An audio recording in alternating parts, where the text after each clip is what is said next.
Hello dear friends, I welcome you all to my Institute English Cosmos. NET JRF का exam बस अब बिल्कुल पास में ही है. You are left with one day only. Don't get panic. Just chill and whatever information we people have been providing you with, आप इसको just देख लीजिए और इसको keep it in your mind. Keats and Leigh Hunt both were romantic poets, junior romantics we can call them. You all know that Keats, Shelley and Byron, they are famous as junior romantics. But Leigh Hunt is also another important name, one who published them, and he was a radical. So there come some questions regarding this. So what was the nature of friendship between Keats and Leigh Hunt? What was radicalism in that period of time, and what controversy it came up with? It can give you 2 to 3 questions or sometimes 5 to 7 questions regarding this particular lecture. So let me be very short. Leigh Hunt was a radical publisher, poet and a friend of Keats. In Romantic age, after French Revolution, the people or the particularly poets or the category of poets and the writers, they used to be radicals, or they were called radicals because they were against kings. They were in the favor of liberty, equality and fraternity. Those were the slogans of French Revolution. So radicals supported democracy and were against church and state. They were also against church. That is why you sometimes find that Shelley had written about revolt of Islam, and he was totally against church. So I'm not linking church and Islam here, don't get me wrong. I'm simply saying that they are against the established religions. Clear? And after the French Revolution particularly, they became very very aggressive regarding that. तो आप समझ सकते हो कि ले Hunt को radical का ठप्पा लग चुका था. ठीक है. So Hunt was in jail. Hunt was jailed actually. Actual में उस जमाने के जो राजा था, आपको you have to see the name of the king at that time because he was unable to speak French and he was of some lunatic category.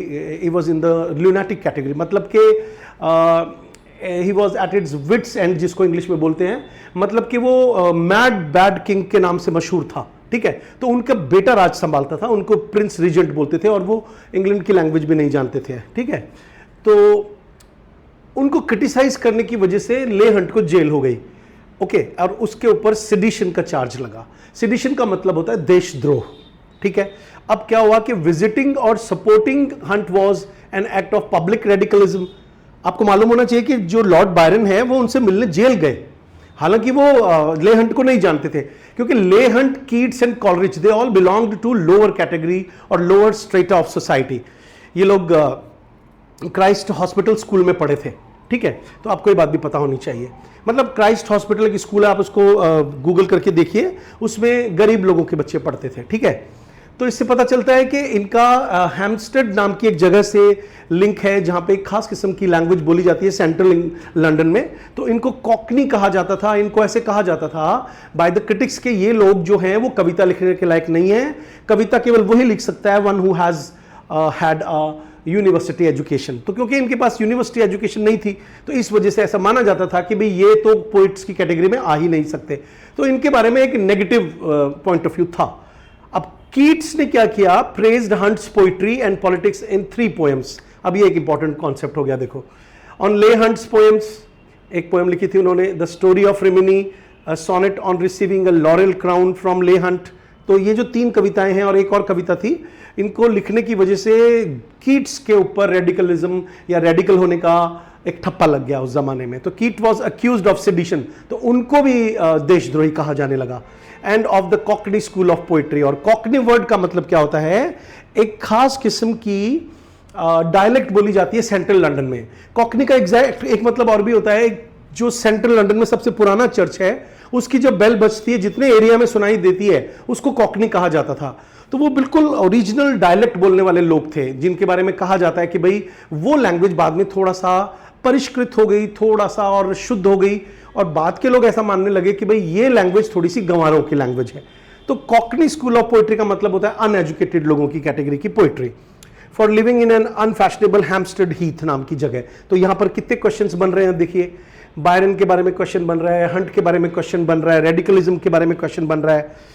तो अब एक दो बातें और जान लीजिए कि after the French revolution critics insisted poets must be university educated and Keats was looked down upon because he did not have to his side university education। ठीक है, फिर इसके बाद आपको पता होना चाहिए लॉकहार्ट एक बहुत बड़े राइटर हुए हैं, उस क्रिटिक हुए हैं एक्चुअली, उन्होंने कीट्स को मॉक किया, calling him part of the Cockney school of politics और पोइटिक्स। अब आपको यहां पर एक दो बातें याद रखनी है कि शैली ने एडोनिस नाम की जो एक एलिजी लिखी है उसमें गलती से इस रिव्यू को कीट्स की अर्ली डेथ का कारण माना गया है, तो ये आपको पता होना चाहिए। हालांकि उनकी डेथ का कारण तो ट्यूबरक्यूलोसिस था, ठीक है, एंड गिल्टी ऑफ सेडिशन, और ये सेडिशन का चार्ज उनके ऊपर लगा दिया। So any criticism of church and state was treated as sedition in that time. वहां पे सेडिशन का मतलब होता था चर्च और स्टेट की बुराई करना, ठीक है, क्योंकि राजाओं का राज था। So Keats wrote and in indirect forms to avoid trouble. His Hyperion was severely criticized from the radical point of view. अब ये उतना important point नहीं है, उनकी Hyperion नाम की 2 poems हैं, दोनों पे बार बार क्वेश्चन आ रहे हैं। तो ये था आपका एक बहुत छोटा सा, यहाँ पे Keats की डेट ऑफ, यहाँ पे भी एक क्वेश्चन आया हुआ है कि 2 कवि दे दिए और दोनों का डेट ऑफ डेथ सेम था, तो नाउ यू हैव टू, या किसी एक का डेट ऑफ बर्थ था और इनका डेट ऑफ डेथ था, तो ये आपको याद रखना चाहिए, ये सबसे कम जिए। आपको एक बात और पता होनी चाहिए कि बायरन, शैली और कीट्स जो हैं तीनों की अनटाइमली डेथ हुई। शैली जो है वो डूब के उनकी डेथ हुई थी। कौन सी नाव में वो सवार थे, आपको अगर मैं क्वेश्चन पूछ लूँ एग्जाम के पॉइंट ऑफ व्यू से तो आप इसको सर्च करके और कमेंट सेक्शन में लिखिए, ठीक है। और बायरन की डेथ इंग्लैंड के बाहर हुई थी, वो कौन सी कंट्री में हुई थी, वो कौन से लोगों का साथ दे रहे थे, किस तरह के युद्ध में। और कीट्स की जो डेथ है वो भी इंग्लैंड के बाहर हुई थी, कौन सी कंट्री में हुई, और उन्होंने अपने डेथ को लेकर के कौन सा फेमस स्लोगन लिखा, ठीक है।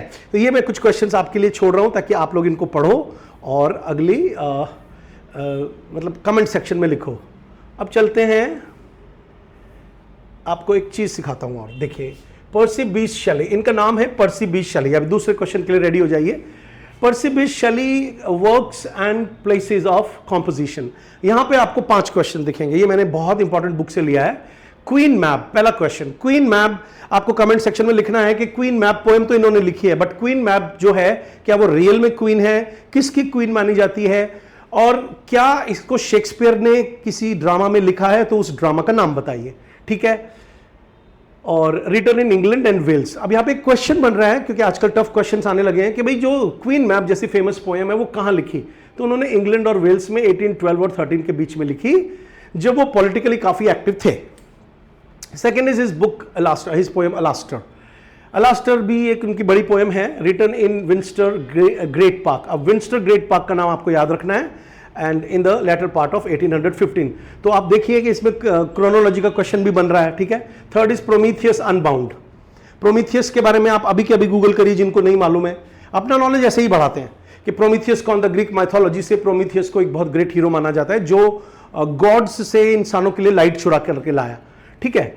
तो ये एक पॉलिटिकल एक्टिविस्ट के तौर पर देखा जाएगा, ठीक है ना। इसका मतलब है कि इसको एलिगोरिकली लिखा गया इस पोएम को, ये भी बहुत लंबी पोएम है। The first act was written in Este, Italy 1818। The second and third acts were written in the spring in Rome, and the fourth act in December 1819 at Leghorn and Florence. इसका मतलब है ये poem जो है ये actual में ये poem नहीं है, ये एक पोएट क्लोजेट ड्रामा है। आप कमेंट सेक्शन में लिखिए क्लोजेट ड्रामा क्या होता है, नहीं मालूम है तो गूगल करके फटाफट पता कीजिए, ठीक है। फिर ode to the west wind, सबको मालूम है कितनी इंपॉर्टेंट पोएम है, इसको स्पेंसरियन स्टैंजा में लिखा है, इसके 5 स्टैंजाज हैं, ठीक है। इसमें अपने बेटे की डेथ के बाद इन्होंने लिखी, जब वो बहुत ज़्यादा अपने आप को ही वॉज फेसिंग और पासिंग थ्रू राइटर्स ब्लॉक। ये राइटर्स ब्लॉक एक टेक्निकल टर्म एग्जाम में आई हुई है, आपको मालूम होना चाहिए। जब राइटर को आइडियाज नहीं सूझते हैं तब उसको राइटर्स ब्लॉक बोला जाता है। Written in the wood that skirts the Arno, ये आपको याद रखना है, नियर फ्लोरेंस इन अक्टूबर 1819। तो सीक्वेंस आपको याद रहेगा, क्वीन मैप पहले लिखी, फिर एलास्टर, फिर प्रोमीथियस अनबाउंड, फिर ode to the west wind, और फिर है the triumph of life. It's again a very great poem, written in moonlight while boating in the bay of Lerici in the gulf of Spezia. अब ये जिस नाव में थे ना, आपको ताजुब होगा, उसी नाव में इनकी डेथ हुई थी। ये पोएम लिखते वक्त नहीं हुई थी, लेकिन उसको बायरन के डॉन जुआन के नाम से उस नाव को जाना जाता था। इन्होंने फ्रेंड्स ने मिलकर के दो छोटी छोटी नाव बना रखी थी और ये एक्सपीडिशन पर उस नाव के अंदर जाया करते थे। तो ये एक और इंपॉर्टेंट इंफॉर्मेशन है। इधर पर्सी बिश, इनका प्रोनाउंसिएशन है बीश, पर्सी बिश शेली, 92 से 1822 तक का इनका बर्थ है। तो आप वैसे भी देख सकते हैं कीट्स की डेथ पहले हुई, फिर अगले साल इनकी हुई, क्योंकि उनकी 81 में हुई है, 1821 में हुई है। ठीक है, फिर आते हैं आगे।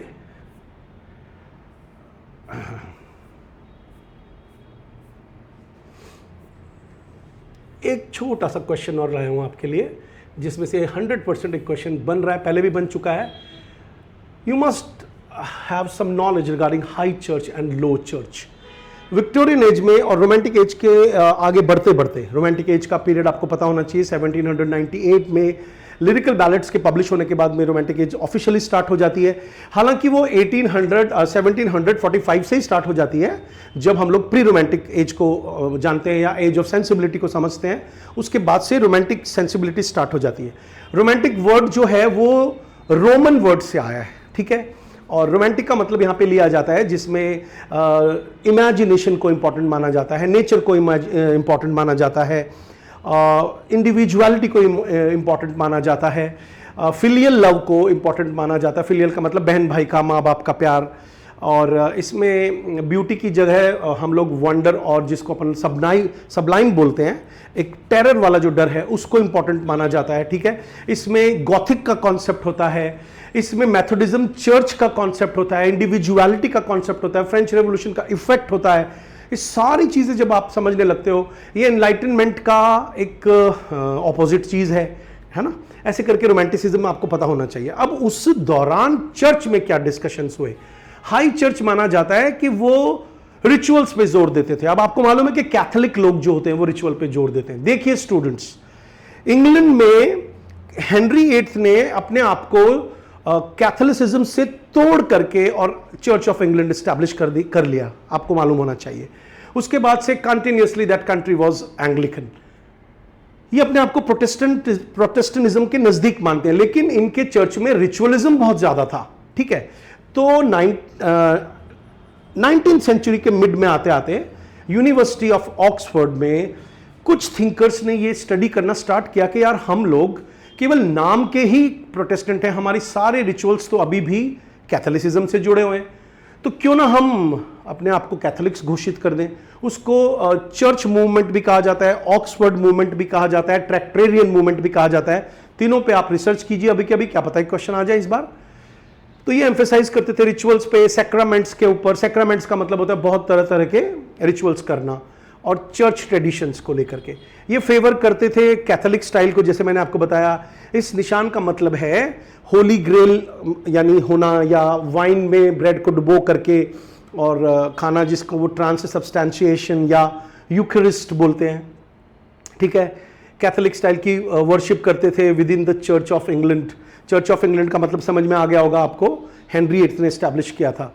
Associated with the Oxford movement and figures like John Henry Newman. John Henry Newman बहुत बड़े राइटर हुए हैं। इनका ऑफ जेंटलमैन का ऐसे बहुत फेमस है, आज ही पढ़ लीजिए, इस पे एक क्वेश्चन नेट में आ चुका है ऑलरेडी। और हेनरी न्यूमैन का एक प्रो विटा सुआ भी बहुत फेमस है, ठीक है। फिर आते हैं लो चर्च किसको कहते हैं। ये एम्फेसाइज करते हैं बाइबल रीडिंग पर। इसका मतलब है लो चर्च का मतलब हो गया प्रोटेस्टेंटिज्म, क्योंकि आपको सबको मालूम है कि जो प्रोटेस्टेंटिज्म इंग्लैंड में वो क्यों आया था, क्योंकि कैथोलिसिज्म के अंदर वो जो बाइबल लैटिन में लिखी हुई थी उसका एक्सप्लेनेशन ये लोग इतना अलग तरीके से करते थे जिससे कि ये लोगों को लूटते थे, है ना। तो उन्होंने जोर दिया कि भाई बाइबल के और गॉड के बीच में प्रीस्ट नहीं आना चाहिए। I should have my own connection with God. तो बाइबल जो है that will be my bridge. तो ये बाइबल पे जोर देते हैं, प्रीचिंग पे जोर देते हैं, पर्सनल फेथ पे जोर देते हैं।